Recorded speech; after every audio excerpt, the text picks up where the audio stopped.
Dictation start होगी 5 second बाद। Yes, मानव इतिहास में कुछ ऐसे लोग हुए हैं जिन्होंने अपनी प्रतिभा से पूरे विश्व को आलोकित किया। रविंद्रनाथ टैगोर भी एक ऐसी ही प्रतिभा थे। उनका जन्म 7 मई 1861 को कलकत्ता शहर, जो उन दिनों भारत की राजधानी थी, के जोड़सांकों में हुआ था। उनके पिता का नाम महर्षि देवेंद्रनाथ ठाकुर था। रविंद्रनाथ ने अपनी प्रारंभिक शिक्षा अपने घर पर ही प्राप्त की। उन्हें स्कूली शिक्षा के लिए पास के एक स्कूल में भेजा गया था, पर स्कूल के वातावरण को वे सहन नहीं कर पाए, जिसके बाद उनके पिता ने घर पर ही उनकी पढ़ाई की पूरी व्यवस्था कर दी।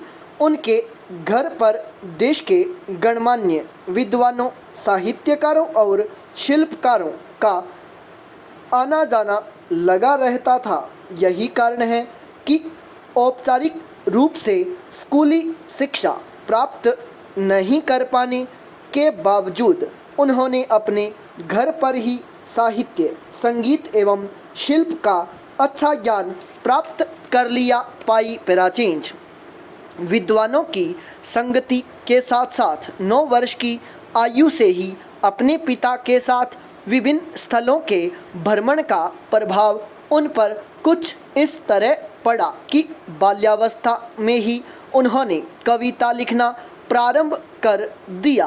बाद में अंग्रेजी की शिक्षा प्राप्त करने के लिए वे 17 वर्ष की आयु में लंदन गए और लंदन विश्वविद्यालय में उन्होंने 1 वर्ष तक अध्ययन किया।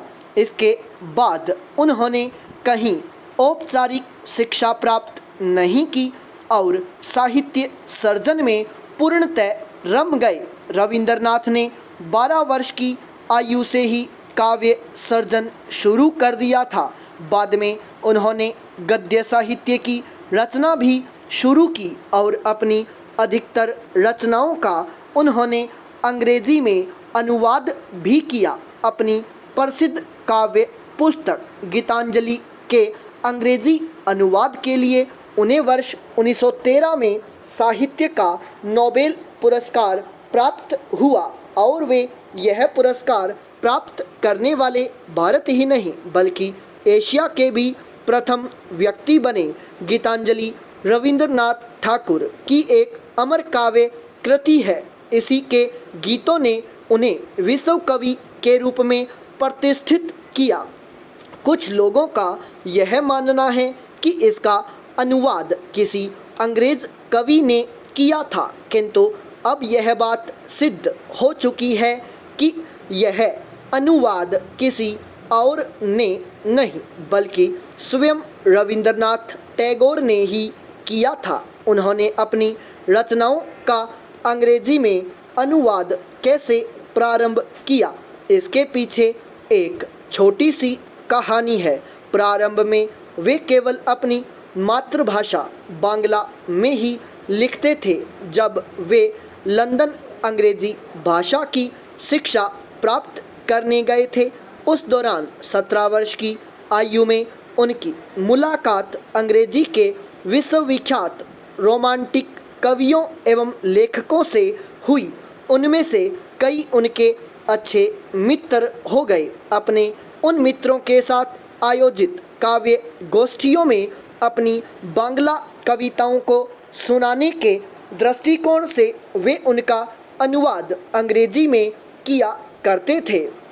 उन कवियों एवं लेखकों ने उनके काव्य की भूरी भूरी प्रशंसा की। इसके बाद से उन्होंने अपनी अधिकतर रचनाओं का अंग्रेजी में अनुवाद प्रारंभ कर दिया था। बाद में कवि यीट्स ने उनके अनुवाद की भूमिका लिखी। वे किसी एक विचारधारा के कवि नहीं थे बल्कि उनके काव्य में पूरी मानवता का समावेश था।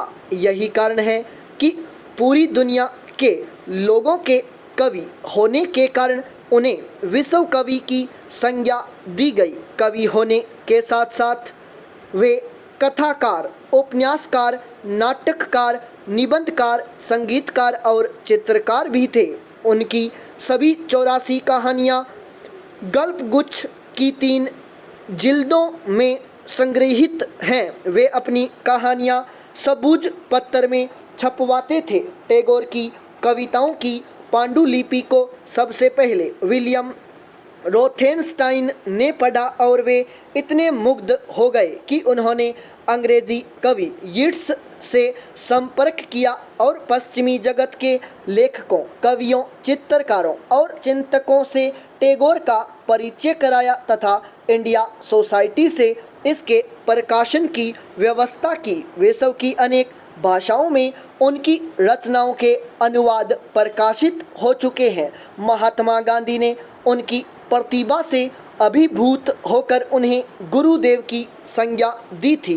भारत के राष्ट्रगान जन गण मन और बांग्लादेश के राष्ट्रगान आमार सोनार बांग्ला के रचयिता रविंद्रनाथ टैगोर ही हैं।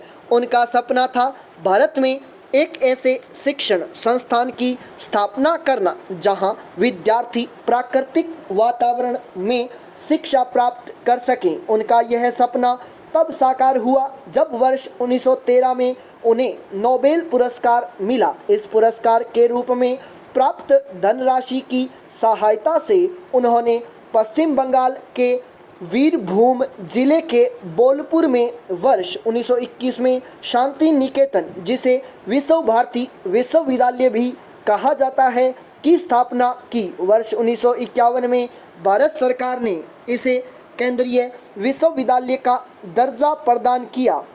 विदेशी दासता के चंगुल में फंसे देश की मुक्ति के लिए शिक्षा के क्षेत्र में जिस क्रांति की आवश्यकता थी, उस दृष्टि से यह उनका एक महानतम योगदान था। रविंद्रनाथ के प्रसिद्ध उपन्यासों में चौखेर बाली, नौकाडूबी, गोरा आदि उल्लेखनीय है। राजा ओ रानी, विसर्जन तथा चित्रांगदा उनके प्रसिद्ध नाटक हैं। इनमें उनकी नाट्य प्रतिभा अपनी पूरी शक्ति के साथ प्रकट हुई है। उनके द्वारा सर्जित संगीत को आज रविंद्र संगीत के रूप में एक अलग शास्त्रीय संगीत का दर्जा प्राप्त है। उन्होंने लगभग 2230 गीतों की रचना की। हिंदुस्तानी शास्त्रीय संगीत की ठुमरी शैली से प्रभावित ये गीत मानवीय भावनाओं के अलग अलग रंग प्रस्तुत करते हैं। पाई पैराचेंज